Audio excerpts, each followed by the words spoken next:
Hey everybody, it's me Margaret, and it's Wednesday, and I just got back from running errands all over creation, and one of the errands was to pick up a package from England. This was sent to me by Steve, who is Munch, M-U-N-C-H-H 2007, I think. He's the one I told you about just recently who had made his very first Addi video, and he told me he was sending this.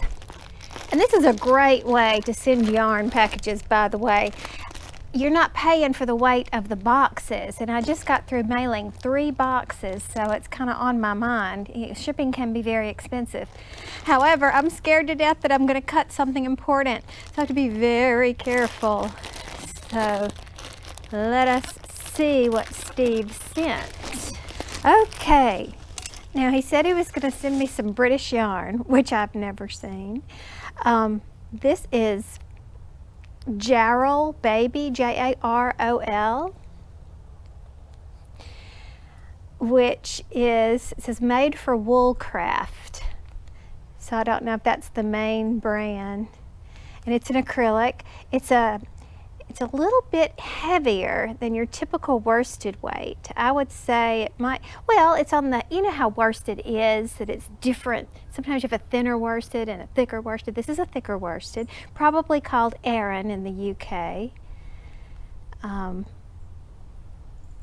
it feels very similar. I just got back from Joann too, and it feels very similar to their new, oh gosh, now I've forgotten the name of it. Joann's brand. I'll think of it in a minute. Now we have some Robin. Now this I've heard about, a Robin DK double knit. This is one of those workhorse yarns that they use a lot over there that I recognize. This is an excellent quality. I mean, it's not plasticky. It's like a loops and threads, impeccable kind of thing. Not the baby yarn, but oh, here it is. Oh goodness, wait, we'll wait on that one. I got to get some more stuff out. Another Jarrell. Oh, this is a pretty gray. Can you see that color? Got a little fuzz in there. Yeah, this is fun. The calico down there. Ooh, we got a little bling. Got a little bling here. Wondercraft Luxury Soft Chunky with Alpaca. Now they call this chunky. Our yarn that we call chunky over here is way fatter than that. But this is pretty close to between a bulky and a heavy worsted. But it has the slightest sheen. Can you see the slightest little sparkle in it? Isn't that neat? Oh, Steve, that is too fun. Okay, then we have, dun-da-da, the star of the show. It's Baymax, done on the Addi. For those of you who don't know, Baymax was this lovable healthcare robot from the movie Big Hero 6 that Disney put out last February. Isn't he precious? Yes, he's done it on the Addi, and he's taken notes. And I told him that I would be happy to do a video, a how-to video for him. However, since he did such a super job on his own video, he made the snood, he called it. That's a word that I see it a lot for those things that you pull. It's like a tube you pull over your head, and you can use it as a hood as well. And I thought a snood is like in the 1940s, they would put this hairnet looking thing on their head, and the curl would catch the curl right here, you know, underneath it. That was a snood, or you could use it to put over a bun. They used them a lot in the Victorian times too. And yet that's one of those words that is now becoming used for something else. I guess since we don't wear snoods. I don't know. But another one of those words is falsies for eyelashes. Do you know what falsies used to be? Fake boobies that you put in your bra. But this anyway, again, I'm getting totally off the subject, but this is Betamax, and now that Steve can do his own, I would love for him to do his very own video, but I would be happy to do it for him. Oh, speaking of, that's nude. It's a drop stitch scarf is what it is. Oh, look. Oh, wait, am I going to mess up my microphone? I'll try not to let it touch the microphone. Isn't that pretty? The pastel-y colors. And let me see. You should be able to get your big old head. I could get my big old head through there, couldn't I? Steve, that's wonderful. You are so creative. And I love the airy look to that. I haven't done the tutorial yet, so I'm going to have to get on that. Especially now that I know how good they turn out. And a matching hat. Oh, I'm going to be so cute. Am I supposed to give this away to my donations? I hope not. This is for me, huh? Would I be selfish to say that? I like my hat.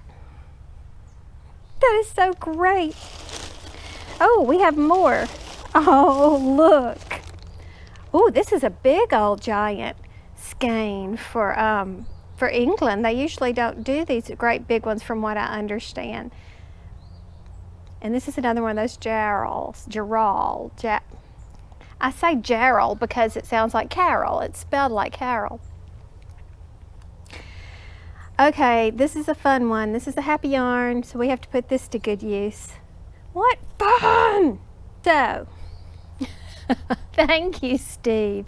And y'all watch to find out where the tutorial's coming from, because this is too adorable. And I know it's probably going to be a big hit this Christmas. Blue Cherub is a crochet channel that you need to watch if you're not watching it already. And Kim is excellent at amigurumi, and she has done several Baymaxes that were, I think they're a little bit smaller than this, but I'm not a good toy maker. I'm not good at sewing the pieces together or whatever, and to see how well other people do it is pretty impressive to me. So thank you, Steve. So be on the lookout for a tutorial. I'll let y'all know whenever it shows up. Okay, so what else have I done since we last spoke? And shopping for one. Have you noticed that the big craft stores have been having big sales with coupons? It's for Veterans Day celebration, which is today, November 11th. And I didn't buy a whole lot, but I was just very curious about this yarn in particular. This is Woolspun. It's a Lion brand product. It's called Lion's Pride Woolspun. And the color here is cranberry. And let's see what the ingredients are. It's 80% acrylic and 20% wool, and it has a really nice feel to it. It's very bouncy. It happens to be a 5, which I would call it a very true bulky. Is this the chunky? Yeah, this was chunky, and you can see British people. This is one step down from our largest one. Like when we call it chunky, it's bigger than this. This is British chunky. British chunky, and this is American bulky. If that gives you an idea. I don't know if you could see that or not. Remember, I'm filming on my GoPro these days, so I don't have a, LED flip out screen to see. So anyhow, I bought some of that, and it's also designed to have all the colors go together. Not all the colors, but a lot of the colors go together. And so I found this, which was called Campfire Print. And I got that and this cranberry and put it together and came out with this hat. And I love it. Now, I tend to be a loose knitter. So I looked up a hat with bulky yarn, and I came across a very generic one because that's what I wanted. I wanted a nice big brim to flip up. And it said cast on 68, and I'm thinking to myself, as loose as I did, I don't know. So I went down to a size 8 needle, which is what one would usually use for a worsted weight. And it came out pretty good. As a matter of fact, I quit increasing probably, I don't know, five more rows to go, because it looked like it might be getting pointy to me, which is a problem that I tend to have. But it also fits really, really well just as it is. I had tried it on before I started the decreases just to make sure, and this is a really good average hat. But I love the feel of it. Really like the patterning, this faux fair isle that it has going on, and I'm giving this yarn 2 thumbs up. Now, as far as charity crafting with this yarn goes, it's not exactly the most cost efficient, I wouldn't say, because there were 2 skeins. I mean, you can see this is all I have left. So I used most of both of the skeins for that hat. And granted, I did use a smaller needle because that's what I needed for gauge. But it was on sale for $4.99 a piece. So this is essentially a $10 hat. So, you know, you wouldn't be able to do a lot of these for charity, I wouldn't think. Where you could, I mean, well, you could, depends on how much money you have to spend, I suppose. But really nice yarn. I would consider this an excellent gift yarn too, by the way. Now, do you remember, if you saw my video last week, I started talking about a site that had really cute dishcloths on it and bibs. And so, in an effort to follow what Very Pink Knits encourages one to do, is to do dishcloths no matter your level of knitting, because it takes you back to the basics, I decided to do a couple of dishcloths. But I see that I have some problems. Okay, the first one I did, now I don't know if you can tell, but it's supposed to be Rudolph.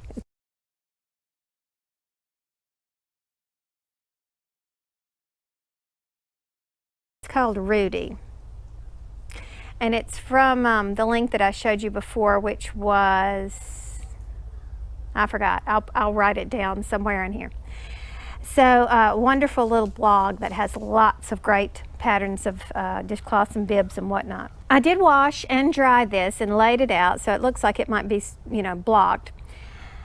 But this one I did, all I did was wash and dry it, and it came out looking pretty much like it went in. I did not try to block it, and I'm going to go back and wet it and see if this is better. But what this is a turkey. And I see now that I have a real tension problem. I believe my pearls are considerably looser than my knits. Is that right, expert people who know better than I do? That's what pretty much the way it looked before I washed it and dried it. And all I did was literally wash it, throw it in the dryer, and pull it out. So this one, I laid it flat, and while it was damp, I pulled it out before it was completely dry, and then I laid it flat. But you can't see the pattern very well of what this is. Now, if you photograph it at certain angles, you can see the design better. But my husband, oh, I'm holding it upside down. My husband couldn't see it anyway. I said, look, I took a picture and you can see it so much better. And he was like, yeah. I think, so when I first did this one, I thought, you know what, I better go down a needle size. I think I have a tension issue if it was tight, because she did say that in the blog. You do want it to be kind of tight because it shows the pattern better. Well, I did get tighter knit stitches, but look how everything's buckling and waving and everything. So that's why I think my tension is not even. Now I am going to wet this or dampen it rather, and lay it out and see if I can't get it to look a little bit better, and then I'll snap a picture of it later, because I won't be able to edit this tonight, I assure you. And we'll see if I get any improvement with that. But y'all weigh in, you people who know more than I do, and tell me, do you think that's what my problem is? That I appear to be purling much looser than knitting? Let me know. Well, here it is. It's not all the way dry, but it did lie down pretty well. You can kind of see that turkey in there. Here's something else that I was up to this week. This is called the wicker stitch or the crisscross stitch, and it's really pretty if you can see it. I did a long tail cast on, and then when you start with all this crisscross and commotion, it actually kind of draws it tighter. So what I should have done was a different type of bind off, because the bind off is too loose. But I love this yarn. This is Hobby Lobby's. I love this yarn. I love this cotton. And it's a really, really nice cotton and very fun to work with. But I should have, I don't know how you bind off tighter. Then I did another pot holder. But don't do this. Let me show you the mistake I made. I only had a little bit of these two colors, but I knew it would be enough together to make a whole pot holder. So what I did was, I did my chain and then I crocheted around the chain and back, all with the same color. Now that looks horrible. That's a big giant bobo right there in the middle, so you don't want to do that. Then to make matters worse, I finished a round of green and seamed it up, and so you have this horrible thing right here. So yuck, don't do that. I think what I would do next time, or at least I'm going to give it a try because I have some more pieces and parts, is I'll do the chain and then do one row of single crochet, change color, and come back. And then I'm going to change color every time I get to another side and go round and round like that. No, maybe you wouldn't have to do that. Goodness knows, I don't know if it'll work. This is a math problem. But anyway, don't do this. And what am I working on now? A basket weave. Boy, this looks way too bright. And when I finish this, I'm going to do a crochet basket weave. Washcloth, dishcloth, whatever. And I totally forgot to mention that I was watching Ross the other day, and Ross, he does a lot of dishcloths from time to time, and right now he's doing a dishcloth along. So that's another thing that I thought I would put on my list, was to go find that pattern that he was showing, which was pretty impressive. I like that one. Yeah, and he's got a lot of good dishcloths that he's found across town. They're all knitted though, not there's no crocheted ones because Ross doesn't crochet, so that makes sense. So another thing to consider. Still can't seem to get it at a good angle for you to see the basket weave, but anyhow, it came out really well. This is knitted, and then I started crocheting one. But I will have to tell you, the crochet of course uses more yarn. We've talked about that before, and it's just thicker and heavier, which would make it really good for scrubbing, but it would take a really long time to dry. Now the big news of the week is that I finished the Harry Potter sweater. I thought the pattern was really good. I would have preferred to have taken Erin's advice and done a top-down, no seams sweater. The seaming was a challenge, but I did really well on it, so I'll pat myself on the back for achieving that skill.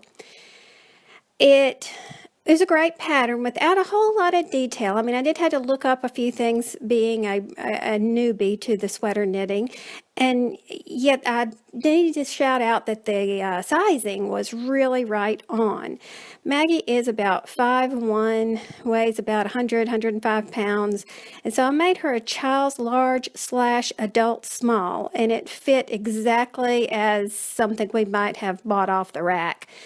Most of the time her sleeves are too long, and so yes, this had kind of long sleeves, but anyway, it was a success. I chose to put the letter on with duplicate stitch, and technically that's not real difficult, but I am not a good hand sewer, so my tension was kind of poor in places, and it's a little awkward to get to, and that sort of thing. And if you're wondering why there's an R on it instead of an M, because her name is Maggie, it's because she wanted an authentic Ron Weasley sweater. She didn't want one with an M on it. Now, yesterday was a big day at the post office for me. I packed up 3 boxes, one for Yolanda Soto Lopez for that orphanage drive that she's doing. Link will be in the description box if you want to participate. There's still time. And one to Sister Margaret Mary for her fundraiser that she's doing for the music program at her school. And 1 box of food for Thomas, a care package. So I had a hard time. I didn't have enough boxes the right size, but I stuffed everything in there and off it went. And you know, shipping is expensive. So I would encourage you to do your donations locally if at all possible, because any money that you save in postage, you can actually put towards more yarn to help more people. But on occasion, there are specific pet projects that I have, like Yolanda, and I don't mind helping Sister Margaret Mary for her thing, that, you know, it's going to involve shipping. So that's kind of a deal. And I know I've got 2 international packages that I need to ship coming up here, and a couple more locals. Well, not local, I mean in America. So domestic, yeah, that's the right term. So, you know, shipping is a budget that you need to consider. So I am going to look into the option of one of these mailing bags like Steve used, because it virtually weighs nothing. It was really tough, and because it's yarn, there's no breakage, right? So that's a really clever solution.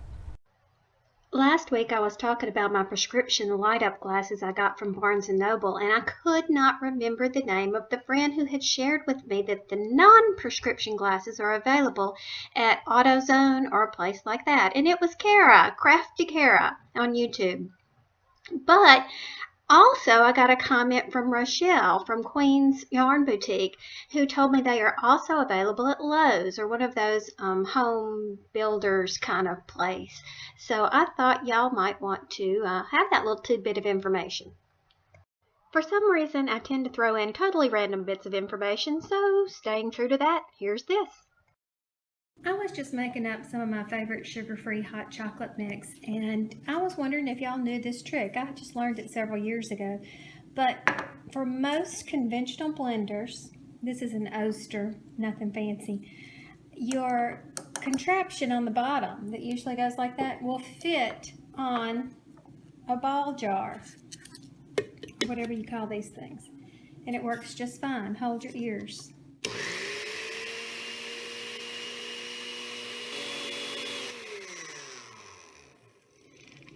I love this because it just keeps me from having to make a great big mess. You know, dirty that, then wash that or whatever, when I'm going to store it in this little container anyway. So there you go. If you're looking for any links to any videos that I happen to have mentioned in this episode, be sure to check the little eye in the drop-down box that appears in the I think it's your upper right-hand corner of your screen. Also, in the description box below will be any links to anything that I talk about. If for any reason I don't, let me know and I'll track it down for you. Talk to you soon. Bye.